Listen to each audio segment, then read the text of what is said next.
E aí, meus amigos, mais um dia estamos juntos, né? Para glorificar a Deus, para dizer o quanto Ele é grandioso em nossas vidas, né? Ser grato a Ele por mais um dia, né? Nos confiar mais um dia, estarmos aqui para meditar sobre a palavra dEle, né? E hoje eu vou pedir aquelas coisas de sempre, que você toque o sininho, que você, sabe, dê o seu joinha aí, o seu like, que você compartilhe o link da inscrição do nosso canal nas suas redes sociais com seus amigos, parentes e familiares. Eu não deixo de pedir, né? Pedir, eu vou pedir. Eu espero que você tenha gostado das nossas programações, nossas reflexões, né? Estão aí para serem degustadas, né? Nós temos um número grande aí de reflexões, e aí cabe a você aí dar a sua opinião. Por favor, dê a sua opinião, não deixe de opinar sobre o nosso trabalho, né? Hoje nós vamos falar usar a igreja para suas conveniências. É uma coisa triste, mas que nós precisamos discutir, né? Eu acho que como pastor, né, eu tenho que fazer uma autocrítica do que está acontecendo no meio evangélico, né? E não podemos deixar de falar, de forma alguma. Você que está nos acompanhando, que talvez não seja de uma igreja evangélica, você precisa entender que nós somos pecadores ainda, pecadores arrependidos, mas pecadores. E cometemos erros. Muitos cometem erros, alguns se arrependem, em outros não. Mas nós convivemos com isso, porque nós não estamos lá, não estamos ali naquele prédio reunidos com a igreja, por pessoas, mas estamos lá por Jesus, né? Então a gente não olha para o lado, não olha para as circunstâncias, a gente olha para Cristo, né? Fazendo essa introdução, entraremos no assunto, né? Temos pessoas hoje que usam a igreja para os seus fins e suas conveniências mais covardes, e é verdade. São pessoas covardes que usam uma coisa que é para abençoar, que não é para ser usado, e sim para você se deixar ser usado, você se doar, e você vai ali para usar, usurpar da boa vontade das pessoas. Esses não nasceram de novo, esses não conheceram Jesus. Eles apenas se convenceram. Eles só querem tirar o que Jesus, ou o que ele tem para dar, e se autoafirmar, por não ter mais nenhum lugar para fazer ou praticar as suas mazelas. São pessoas que não têm espaço em lugar nenhum, não vão, elas querem aparecer e ver a igreja como esse lugar, por ser um lugar de pessoas que creem, né, que estão ali pela fé, e essas pessoas acabam usurpando da fé das outras, né? Como lideranças, né, acabam usurpando, né, e manipulando essas pessoas. Essas pessoas, como a igreja é um hospital da alma, né, a gente tem que aceitar todos que procuram a gente, né, inclusive os líderes, né? E só não pode esquecer que cada um dará conta de si mesmo a Deus. Isso a gente não pode esquecer, né? Cada um vai dar conta de si mesmo a Deus. Não tem como fugir disso. Isso é uma coisa que não tem como você fugir. A pessoa não tem como fugir sobre essa situação, entendeu? De ela estar numa situação dessa dolorosa, né? De ter que dar conta a Deus, né? Não vai passar pelo julgamento de Cristo sem dar conta a Deus pelos seus atos, né? Aquelas pessoas que realmente fazem a sua espiritualidade, a espiritualidade da vantagem, de tirar a vantagem em tudo. Parece a lei de Gerson de 1970, né? O jogador Gerson, que foi do Botafogo, Fluminense, né? Que foi da seleção brasileira, foi tricampeão. Ele tinha uma propaganda de um cigarro que ele dizia que tinha que levar vantagem em tudo. Isso ficou um slogan. E esse slogan é demoníaco, né? É uma coisa bem do mal, né? Tudo que ele consegue é através da manipulação. E com isso tudo dá certo para ele, né? Ele acha que está dando certo. Ele se sente o grande, beneficiado, melhor. A oração dele sempre é mais arrebatadora, a que está sempre exaltando, né? É o tipo do egoísta, né? É o tipo do manipulador, Ele só não usa droga, mas tem todos os atributos negativos de um dependente químico, né? É adicto, manipulador, mentiroso, não tem caráter. Esse tipo de pessoa só não usa drogas, mas a droga dele é a vaidade dele, né? Essas pessoas até começam a exaltar a Deus, mas depois deixam Deus um pouco de lado, completamente, para começar a exaltar a si próprio, né? Quando começa a falar essas palavras, de vez em quando, entra Deus, mas, sobretudo, contam as suas vantagens espirituais. Sempre a arrogância arrogância é a tentação do mundo, mas também é a tentação da espiritualidade. Né? Os arrogantes normalmente estão misturados com a religiosidade, né? As pessoas arrogantes, as pessoas que estão dentro de algumas igrejas, né? Alguns líderes, eles trabalham demais com a arrogância, né? Com a prepotência. Né? Eles não são nada democráticos, são ditadores, né? Isso é arrogância, isso é nocivo, isso não vem de Deus. A pessoa diz: eu sou da igreja há não sei quanto tempo, eu sou do ministério tal, o cara é do ministério tal, o cara é apóstolo, o cara é um monte de coisa e na verdade ele não é nada, ele não foi chamado, ele não tem vocação nenhuma para o ministério, entendeu? É apenas mais um oportunista que está aí denigrindo o nome de Deus, usando as pessoas, né? A igreja tem a sua responsabilidade, que permite, né? Ajudei o pastor tal, né? Então entra o pobre pecador ali entrando, né? Uma pessoa que está agora tendo o primeiro contato com Jesus, está nascendo de novo, deveria ser tratado com amor e dignidade, mas não tem nenhuma vantagem para contar. Ele não é um ex-bandido, um ex-assassino, um ex-traficante.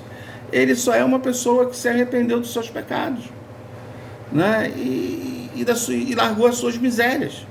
E ele vai bater no peito dizendo: Senhor, misericórdia de mim, porque eu sou pecador. Ele até bate, mas a igreja não ampara, a igreja não absorve, porque ele não é um ex-famoso, ele não é um musicista, né? Que vai dar algum tipo de retorno para a liderança, né?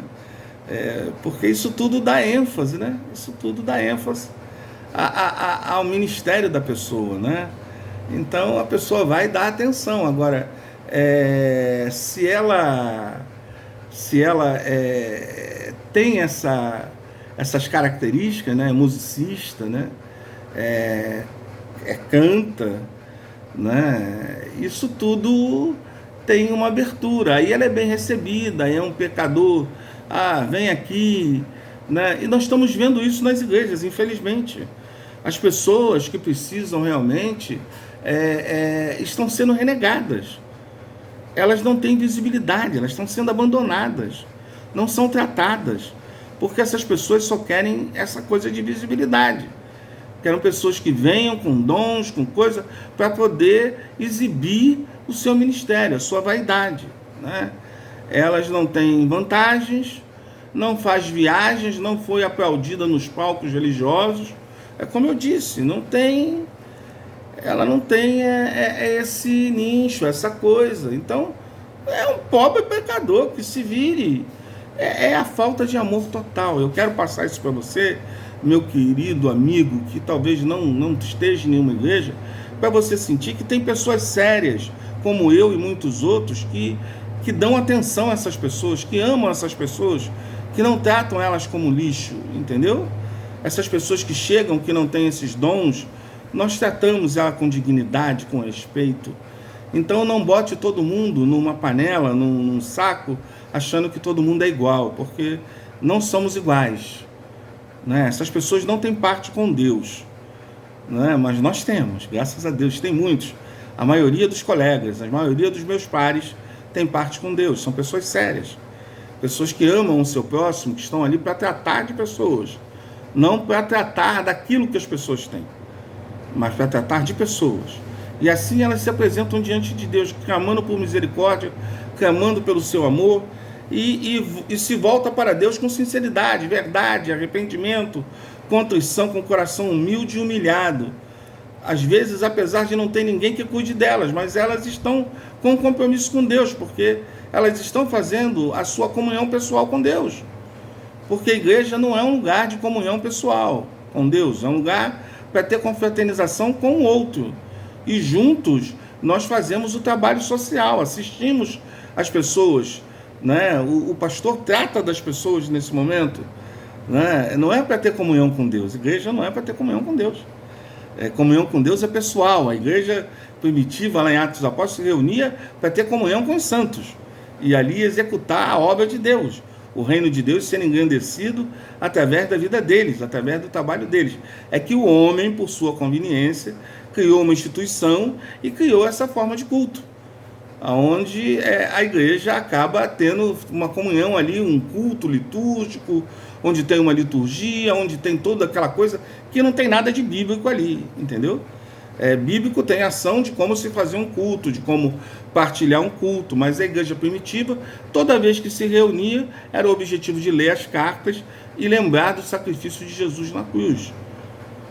Entende? Então, o apóstolo Paulo deu alguns segmentos de uma liturgia de culto, mas isso não é um praxe, como a instituição criou, que tem que ser essa fórmula de bolo, né? Fazemos isso porque não se tem hoje mais outra opção.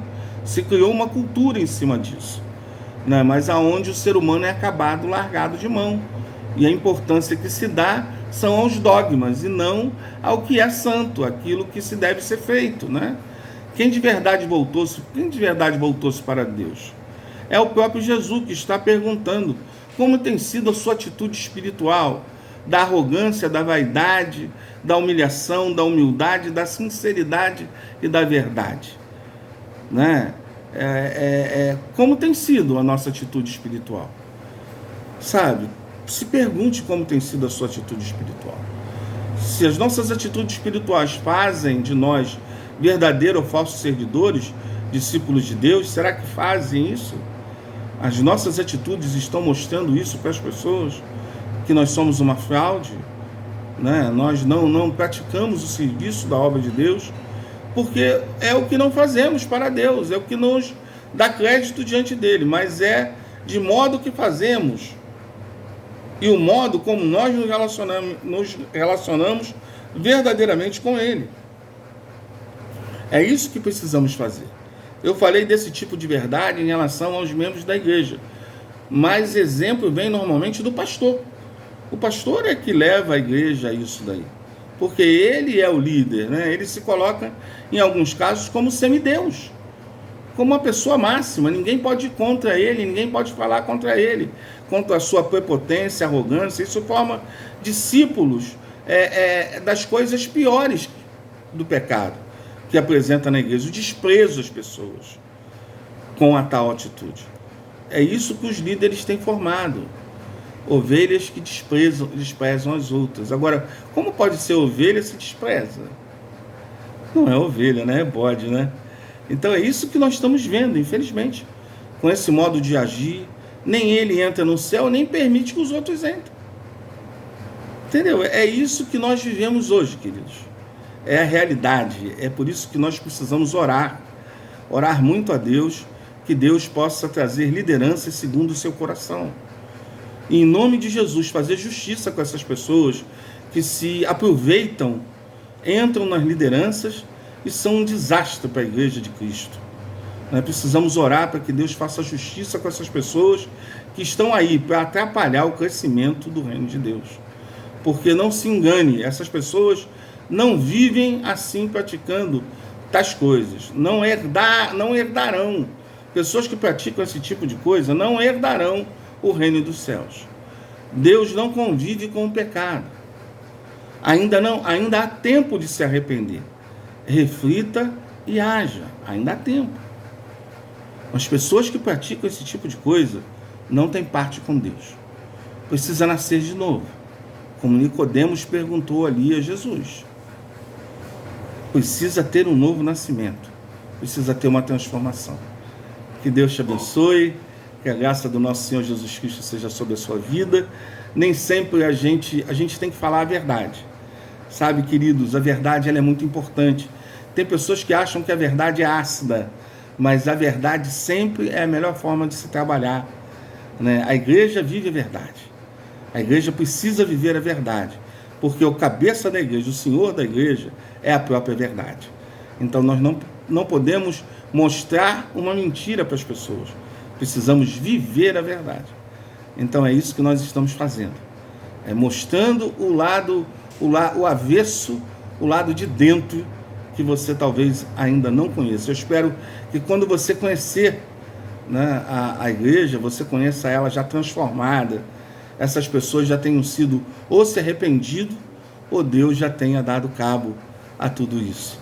Né? Que Deus te abençoe, tenha um dia de paz. Amanhã estaremos juntos aqui com uma nova reflexão, com uma nova mensagem. É uma honra, um prazer tê-lo aqui conosco. Muito obrigado pela tua atenção. Não se esqueça de se inscrever no nosso canal, passando o link aí, compartilhando o link dele com seus amigos nas redes sociais, amigos, parentes e familiares. Um forte abraço para você. Até amanhã.